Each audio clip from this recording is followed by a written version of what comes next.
आज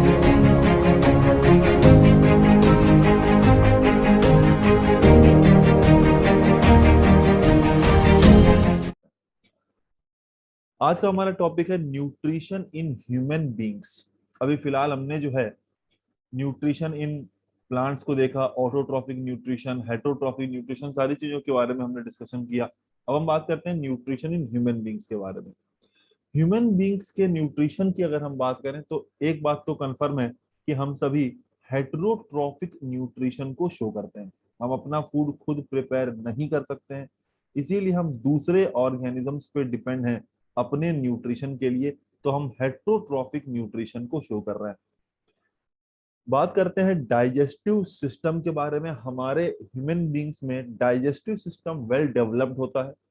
और इस डाइजेस्टिव सिस्टम की अगर हम बात करें, डाइजेस्टिव सिस्टम की अगर हम बात करें तो इसके बेसिकली दो पार्ट्स होते हैं। पहले पार्ट को हम एलिमेंट्री कैनाल कहते हैं, एलिमेंट्री कैनाल। और दूसरे पार्ट को हम ग्लैंड्स कहते हैं, यानी डाइजेस्टिव ग्लैंड्स। तो बेसिकली दो पार्ट है, एक एलिमेंट्री कैनाल और एक डाइजेस्टिव ग्लैंड्स। कुछ डाइजेस्टिव ग्लैंड्स एलिमेंट्री कैनाल से जुड़े रहते हैं, कुछ डाइजेस्टिव ग्लैंड्स अलग से पाए जाते हैं, यानी एलिमेंट्री कैनाल के अलग से कुछ ग्लैंड्स पाए जाते हैं। सबसे पहले बात करते हैं, देखिए एलिमेंट्री कैनाल। कैनाल मतलब होता है ट्यूब। कैनाल मतलब ट्यूब है, एक पाइप है। और किसी भी ट्यूब की दो ओपनिंग होती। अगर हम ट्यूब की बात करें तो दो ओपनिंग पाई जाती। जैसे अगर आप ये ट्यूब माने तो आप यहाँ देख सकते हैं दो ओपनिंग, एक ओपनिंग ये है और एक ओपनिंग ये है। तो एलिमेंट्री कैनाल भी चूंकि एक ट्यूब है तो इसके दो ओपनिंग हो सकते हैं। एंटीरियर ओपनिंग को हम माउथ कहते हैं और पोस्टीरियर ओपनिंग को हम एनस कहते हैं। ठीक है, एंटीरियर ओपनिंग माउथ है एंड पोस्टीरियर ओपनिंग एनस है, यानी कि हमारा एलिमेंट्री कैनाल माउथ से लेके एनस तक एक्सटेंड करता है। ठीक है, यही वो सीक्वेंस है माउथ से लेकर एनस तक। असल में लार्ज इंटेस्टाइन की ओपनिंग को हम एनस कहते हैं। तो हमारा एलिमेंट्री कैनाल माउथ से लेके एनस तक एक्सटेंड करता है। माउथ के बाद जो पार्ट आता है उसे हम कहते हैं बक्कल कैविटी। माउथ के बाद आता है बक्कल कैविटी। बक्कल कैविटी के बाद एक फेरिंग्स का पार्ट आता है, बट उसको उतना डिटेल में हम जाने रहे। 10th लेवल पे जितनी चीजें हमें पता होनी चाहिए वो मैं आपको बता रहा हूँ। माउथ एक ओपनिंग है जो बक्कल कैविटी में खुलता है। बक्कल कैविटी ओपन होता है फेरिंग्स पार्ट में। फेरिंग्स फिर ओपन हो जाता है फूड पाइप यानी कि ईसोफेगस में। ईसोफेगस इस एक्सटेंड करता है up to the stomach. Stomach open होता है स्मॉल इंटेस्टाइन में। स्मॉल इंटेस्टाइन ओपन होता है लार्ज इंटेस्टाइन में, और लार्ज इंटेस्टाइन हमारे बॉडी के बाहर एनस के फॉर्म में ओपन हो जाता है। तो जो कंप्लीट एलिमेंट्री कैनाल का सीक्वेंस है वो है माउथ, फिर बक्कल कैविटी, फिर फेरिंग्स, फिर oesophagus, stomach, small intestine, large intestine और लास्ट में एनस होता है। अब कुछ ग्लैंड्स हैं जो हमारे डाइजेस्टिव सिस्टम के साथ एसोसिएटेड है, डाइजेस्टिव सिस्टम के साथ जुड़े हुए हैं। उसमें पहला है सलाइवरी ग्लैंड, दूसरा है लिवर और तीसरा है पैनक्रियाज। अब गैस्ट्रिक ग्लैंड भी हैं, इंटेस्टाइनल ग्लैंड्स भी हैं, वो सब एलिमेंट्री कैनाल में ही जुड़े रहते हैं। तो हमें ग्लैंड्स के बारे में भी पढ़ना है और एलिमेंट्री कैनाल के बारे में भी पढ़ना है। देखिए, कभी भी एलिमेंट्री कैनाल का एक पार्ट जब दूसरे पार्ट में ओपन होता है, जैसे मान लीजिए ईसोफेगस, ईसोफेगस है,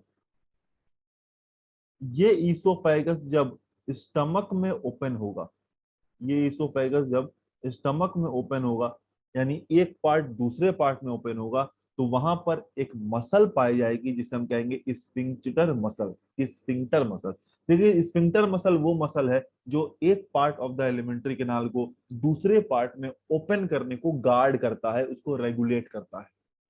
तो स्फिंक्टर मसल कहीं भी जब एक part of the alimentary canal दूसरे पार्ट में जाएगा तो वहां पर प्रेजेंट होगा। आगे बढ़ते हैं। सबसे पहले पार्ट हम माउथ की बात करते हैं। माउथ बेसिकली ओपनिंग होता है किसका? बक्कल कैविटी का। ठीक है, mouth is a opening of the buccal cavity. हम कहते हैं कि बक्कल कैविटी से ही process of digestion begins in mouth या बक्कल कैविटी। ठीक है, डाइजेशन की प्रोसेस जो है वो बक्कल कैविटी से ही शुरू हो जाती है, क्योंकि हमारे बक्कल कैविटी या माउथ में तीन स्ट्रक्चर पाए जाते हैं। एक होता है टीथ, एक होता है टंग, और तीसरा होता है सलाइवरी ग्लैंड्स। एक बात मैं आपको बता दूं, सलाइवरी ग्लैंड्स बक्कल कैविटी के बाहर पाया जाता है, बक्कल कैविटी के अंदर नहीं होता है। जब आप अपने मुंह खोलते हैं, जैसे आप मिरर के सामने जाएं और अपना मुंह खोलें, तो आपको टीथ दिखेगा, टंग दिखेगा, लेकिन सलाइवरी ग्लैंड नहीं दिखेगा। अगर सलाइवरी ग्लैंड बक्कल कैविटी में होता तो सलाइवरी ग्लैंड भी दिखता, लेकिन चूंकि सलाइवरी ग्लैंड बक्कल कैविटी में नहीं है, इसीलिए वो नहीं दिखता है। टीथ और टंग बक्कल कैविटी में है, इसीलिए वो दिखते हैं।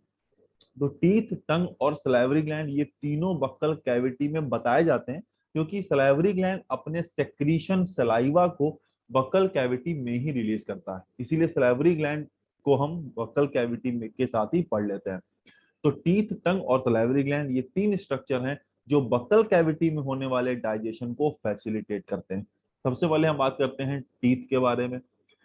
टीथ मैस्टिकेशन के प्रोसेस को परफॉर्म करता है। मैस्टिकेशन को फिजिकल डाइजेशन या मैकेनिकल डाइजेशन भी कहा जाता है। देखिए होता क्या है, मैस्टिकेशन के प्रोसेस में larger food particle smaller food particle में कन्वर्ट हो जाता है। जैसे समझेंगे, जैसे ये लार्जर फूड पार्टिकल है, जब इसका मैस्टिकेशन कराया जाएगा, जब इसको चबाया जाएगा, इसकी च्यूइंग की जाएगी, तो ये लार्जर फूड पार्टिकल छोटे छोटे स्मॉलर फूड पार्टिकल्स में कन्वर्ट हो जाएगा। इससे होगा क्या, सरफेस एरिया इंक्रीज हो जाएगा फॉर द एंजाइमेटिक एक्शन।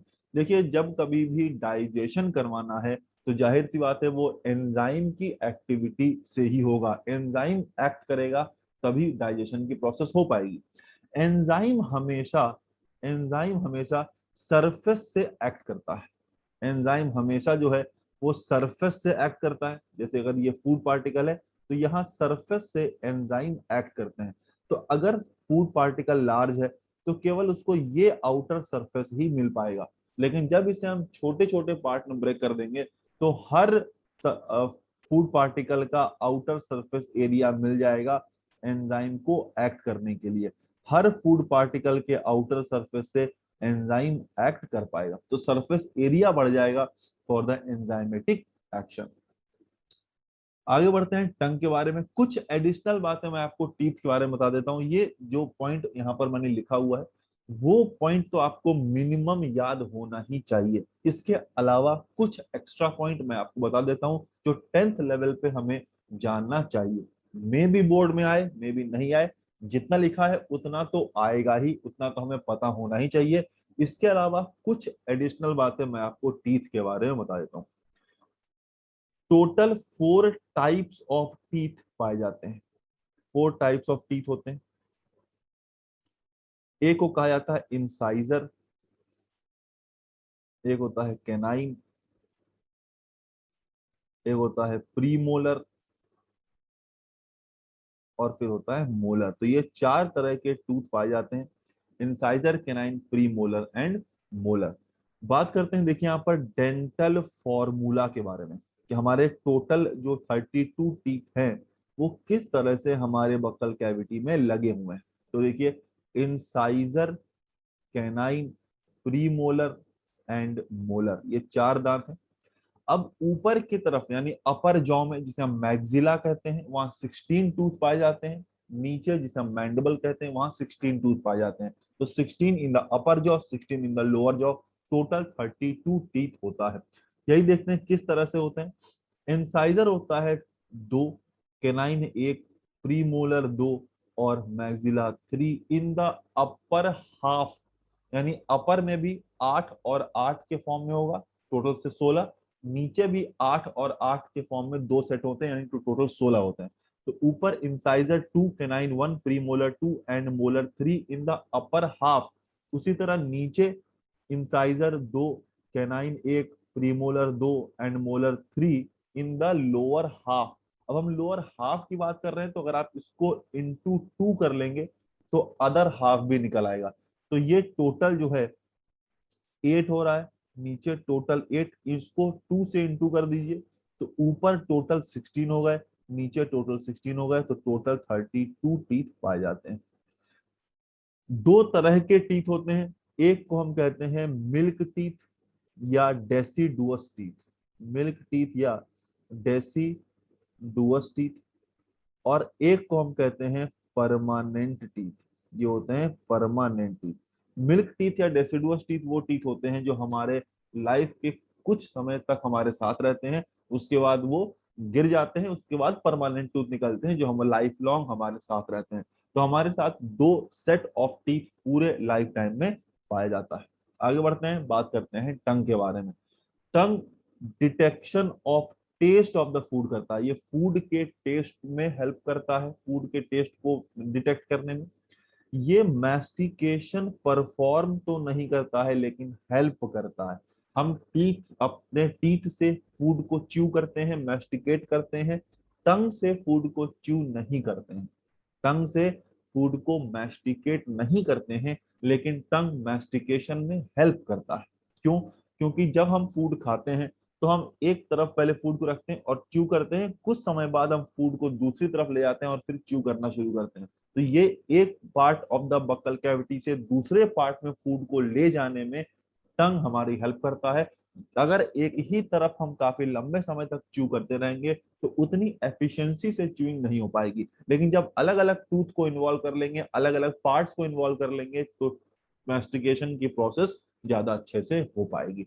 तो टंग हेल्प करता है मैस्टिकेशन में, लेकिन मैस्टिकेशन करता नहीं। Tongue mixing of the food with saliva करता है। हमारे अभी सलाइवरी ग्लैंड हम पढ़ेंगे। सलाइवा वो सेक्रीशन है जो सलाइवरी ग्लैंड निकालते हैं, और सलाइवा में ही बेसिकली एंजाइम होता है, अभी आगे नाम पढ़ेंगे हम।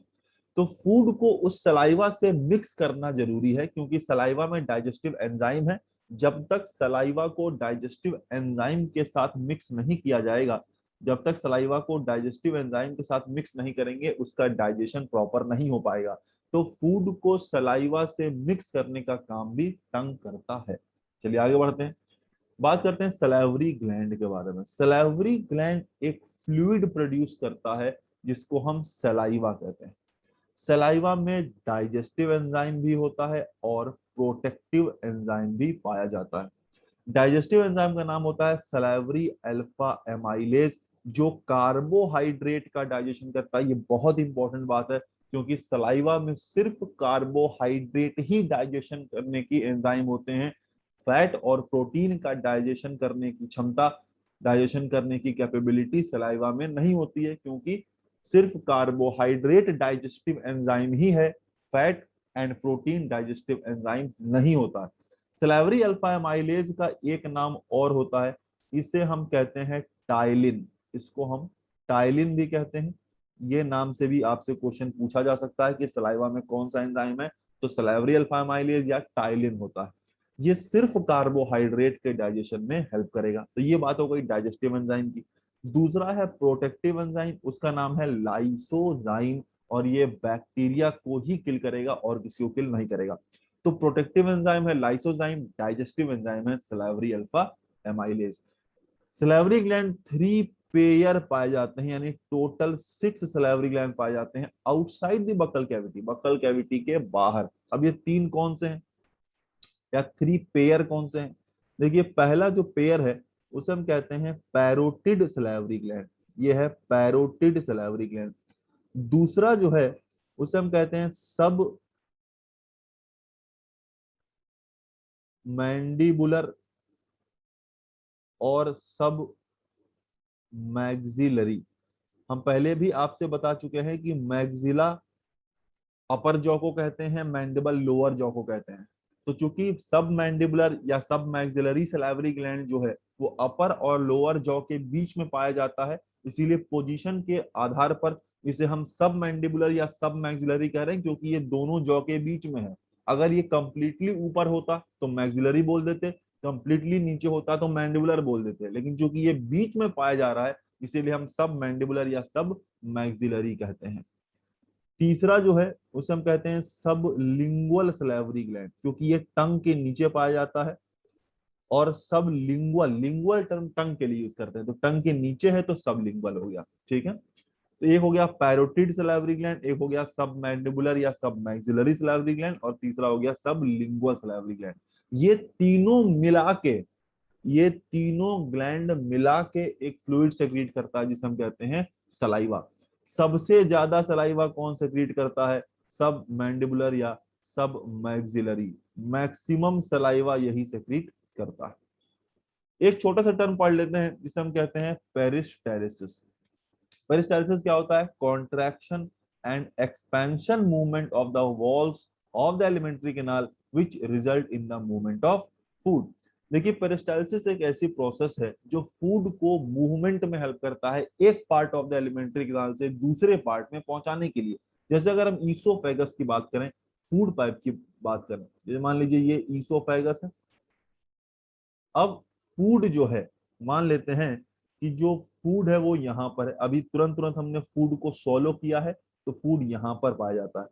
अब होगा क्या कि ये जो फूड पाइप है वो पहले यहां से कॉन्ट्रैक्ट करेगा, जब ये दबेगा तो फूड नीचे की तरफ पुश होगा, फूड नीचे की तरफ पुश होगा और फूड यहां आ जाएगा। अब जब फूड ऊपर से नीचे आ जाएगा तो ऊपर वाला जो पार्ट कॉन्ट्रैक्ट हुआ तो वो वापस से रिलैक्स कर जाएगा और नीचे वाला फिर कॉन्ट्रैक्ट कर जाएगा, जिससे कि फूड फिर पुश होगा और नीचे आ जाएगा। अब ऊपर वाला फिर रिलैक्स कर जाएगा और अब नीचे वाला पार्ट फिर कॉन्ट्रैक्ट करेगा। यानी एक बार कॉन्ट्रैक्ट करेगा, फूड नीचे आएगा, ऊपर वाला रिलैक्स, अब नीचे वाला कॉन्ट्रैक्ट। तो complete contraction रिलैक्शन, contraction relaxation, contraction relaxation की पूरी वेव चलती रहेगी। एक पार्ट कॉन्ट्रैक्ट करेगा, फिर अगला पार्ट कॉन्ट्रैक्ट करेगा, तब तक पहला वाला रिलैक्स कर जाएगा। तो ये कंप्लीट साइकिल, कंप्लीट वेव चलती रहती है। इसी कॉन्ट्रैक्शन एंड एक्सपेंशन के प्रोसेस को हम पेरिस्टालिसिस कहते हैं, जो कि फूड को एलिमेंट्री कैनाल के एक पार्ट से अगले पार्ट में ले जाने में हेल्प करता है। तो अगर आपको वीडियो पसंद आ रहा है, और ये छोटे छोटे पार्ट में हम लाइफ प्रोसेस चैप्टर को डिस्कस कर रहे हैं और कंप्लीट चैप्टर को हम डिस्कस करेंगे, फिर कुछ क्वेश्चंस की भी हम प्रैक्टिस करेंगे, कई सारे एमसीक्यू टाइप के क्वेश्चंस भी हम सॉल्व करेंगे, क्योंकि टर्म 1 में एमसीक्यू टाइप के ही क्वेश्चन आने वाले हैं। तो एमसीक्यू टाइप के क्वेश्चन, शॉर्ट शॉर्ट क्वेश्चन भी हम डिस्कस करेंगे। मेनली एमसीक्यू टाइप के क्वेश्चन पे फोकस करेंगे, लेकिन कुछ शॉर्ट क्वेश्चंस भी हम डिस्कस करेंगे ताकि आपके कॉन्सेप्ट को और ज्यादा बिल्ड हम कर सकें। अगर आपको वीडियो पसंद आ रहा है तो वीडियो को लाइक करिए, चैनल पे अगर आप नए हैं तो चैनल को ज्यादा से ज्यादा शेयर करिए और सब्सक्राइब करिए।